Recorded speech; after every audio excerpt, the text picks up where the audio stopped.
आज हम FY BCom semester 2 के चैप्टर नंबर 8 इकोनॉमिक्स सब्जेक्ट के मोस्ट इम्पॉर्टेंट सेट क्वेश्चन को समझेंगे और याद करने की कोशिश करेंगे। तो फर्स्ट हमारा है નાણાકીય વેતન અને વાસ્તવિક વેતન વચ્ચે શું તફાવત છે। વાસ્તવિક વેતન એટલે શું? તો કામદારોને તેમની સેવાના બદલામાં નાણાંના સ્વરૂપમાં જે રકમ ચૂકવવામાં આવે છે તેને નાણાકીય વેતન કહેવામાં આવે છે। जो कामदार यानी कि काम करने वाले मजदूर इंसान वो जो हमें सेवा देते हैं उसके बदले में हम उसको कुछ पगार देते हैं ना, पैसे देते चुकवते हैं, उसको क्या बोलते हैं? नाणकीय वेतन, क्योंकि वो नाणकीय स्वरूप में हम उसको देते हैं। ठीक है। વાસ્તવિક વેતન એટલે કામદારોને તેમની સેવાના બદલામાં પ્રાપ્ત થતો ચોખ્ખો આર્થિક લાભ। એટલે કે નાણાકીય વેતન એ તો ફક્ત નાણાંના જથ્થામાં જે निर्देश करे છે। वास्तविक वेतन यानी कि कामदारों को तुमने उसके हिस्से का जो 10,000 20,000 सैलरी होती है वो तो दे दी, लेकिन साथ में तुमने उसको अलग सुविधा दी, जैसे चाय पानी की, खाने की सुविधा, बच्चों को पढ़ाने की सुविधा, उसको गाड़ी दी चलाने के लिए। ये सब आर्थिक लाभ उसके वेतन में इंक्लूड हो के जो आते हैं उसको कहते हैं वास्तविक वेतन। ठीक है। નાણાંના જથ્થામાં જ નિર્દેશ કરે છે। નાણાકીય અને વેતન તો સિર્ફ નાણાં નહીં होते, जबकि वास्तविक में तो खाना पीना रहना गाड़ी पेट्रोल सब आ गया, परंतु तेनी खरीद शक्तिनो ख्याल आपतो नहीं, इसलिए उसकी कोई खरीद शक्ति को ख्याल देता नहीं है। अब इंसान क्या बोलेगा, मेरी पगार 20,000 है, वो ये थोड़ी ना बोलेगा कि मुझे 10,000 का बंगला भी रहने दिया, 2.5 लाख की कार दी। वो सब वो लोग देखते नहीं है, ख्याल आपतो नहीं यानी ध्यान देते नहीं है। જ્યારે વાસ્તવિક વેતનમાં તેમને પૂર્ણ रूपे विचार થાય છે, जबकि वास्तविक वेतन में हम देखते हैं कि कौन सी सुविधाएं हमको देखी गई है वो भी हम सोचते हैं। आम वास्तविक वेतन એટલે વ્યક્તિ પોતાના શ્રમના બદલામાં खरीदी सके છે। यानी कि वास्तविक वेतन का मतलब क्या है कि तुम जो श्रम यानी कि जो काम कर रहे हो, जो मेहनत कर रहे हो, उसके बदले में तुम वो खरीद सकते हो।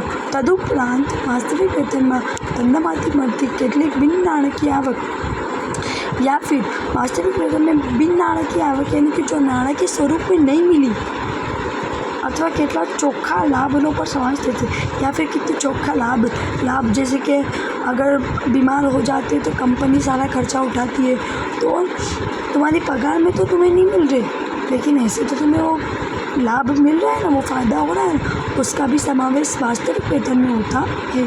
आથી કોઈ વ્યક્તિ સાચી આવકનો ख्याल मेळववा माटे नाણાકીય वेतन नहीं परंतु वास्तविक वेतन का ख्याल अगत्यनो छे। इसलिए व्यक्ति का जो भी वेतन का ख्याल लेने के लिए नाણાકીય एकम नहीं, उसका वास्तविक वेतन जानना ज़रूरी है। अब एक जगह मुझे 30,000 रुपये सैलरी मिल रही है, लेकिन दूसरी स्कूल में मुझे सैलरी 25,000 मिल रही है, लेकिन साथ में मुझे गाड़ी दे रहे वो लोग, यूनिफॉर्म दे रहे, तो मैं कहाँ काम करूँगी 25,000 वाली में? क्यों? क्योंकि वहाँ पर वास्तविक वेतन मेरा ज़्यादा है। वास्तविक वेतन ने कया परिबळो असर करे छे ते जणावो। वास्तविक वेतनने असर करता मुख्य परिबळो नीचे છે।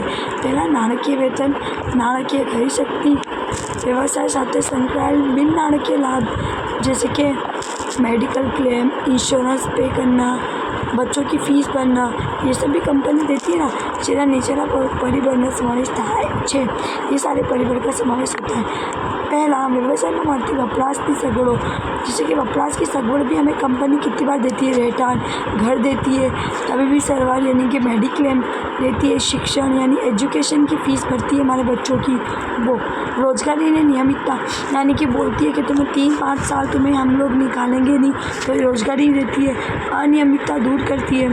व्यवसाय में रहेलू जोखम, अगर तुम्हें कोई जोखम होता है तो उसमें बीमा कंपनी की सुविधा देती है, हमें सारा बीमार होते हैं तो पैसे देती है, जोखम के पैसे भी देती है।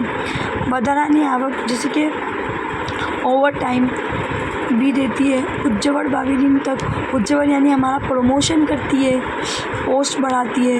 काम साथ संकળાયેલ सामाजिक और व्यक्तिगत ख्यालों यानी काम चालो कितनी बार क्या देती है, ट्रेनिंग भी देती है, फ्री की नॉलेज देती है, स्किल देती है ना। એક જ પ્રકારના વ્યવસાયના વેતન તફાવત શા માટે હોય છે? वेतन में कब क्यों तफावत होता है? तो कामदार ने कार्यक्षमता में तफावत। कोई इंसान की, दो इंसान है, दोनों ग्रेजुएट है, इसने भी बीकॉम किया, उसने भी बीकॉम किया, लेकिन एक कामदार की जो कार्य क्षमता है वो जल्दी काम करता है तो उसके वेतन में ज़्यादा आएगा, दूसरे की कम होगी तो उसके कम, इसलिए तफावत हुआ। दूसरा, उत्पादन व्यवसाय में तफावत। एक इंसान उत्पादन ज़्यादा कर रहा है और एक इंसान कम कर रहा है, तो हम जो ज़्यादा कर रहा है उसको ज़्यादा पैसे देंगे ना। बिन हरीफ समूहों अस्तित्व। कितनी बार हरीफ यानी कि दूसरे कामदार भी हमारे पास होते हैं, यानी कि एक जॉब के लिए तुम्हारे पास 5 से 10 व्यक्ति है, तो तुम क्या करोगे? अच्छे से अच्छे व्यक्ति को चूज़ करोगे ना। सौदा शक्ति में तफावत। कितनी बार उनकी शक्ति में तफावत है। श्रम ने अगतिशीलता।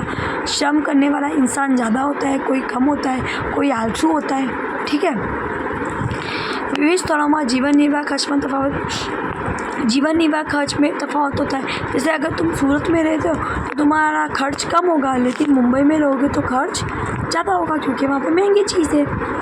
ओवर टाइम तरीके कार्य करे तफावत। कोई कंपनी ओवर टाइम ज़्यादा देती है तो कोई कंपनी ओवर टाइम कम देती है। एक ज प्रकारना व्यवसाय पर सीनियर, जूनियर અને અનુભવ વ્યક્તિને तद्दन नवी दाखल थयेली व्यक्ति और बिन अनुभवी व्यक्ति करता વધુ वेतन મળતું હોય છે। कितनी बार क्या होती है, एक ज व्यवसाय में सीनियर इंसान होता है या फिर जूना इंसान होता है तो उसको ज़्यादा वेतन देते। जो नवा फ्रेशर होता है, नवा दाखल होता है, बिन अनुभवी, जिसको अनुभव नहीं होता, बिन अनुभवी होता है, उसको वेतन कम देते हैं। ऐसा तफावत होता है। જ્યાં કામ પ્રમાણે વેતન આપવામાં આવતું હોય ત્યાં વધુ શક્તિશાળી અને કાર્યદક્ષ વ્યક્તિ વધુ उत्पादन કરી વધુ उत्पादन મેળવી શકે। जहाँ काम वेतन में जितना तुम काम करोगे उतना वेतन बनेगा। अगर ऐसी कंपनी हुई तो तुम ज़्यादा काम करोगे तो ज़्यादा पैसे मिलेंगे, વધુ शक्ति करोगे तो ज़्यादा, વધુ कार्यक्षम काम करोगे, વધુ शक्ति वाला करोगे तो ज़्यादा मिलेगा, और कम करोगे तो कम। ऐसा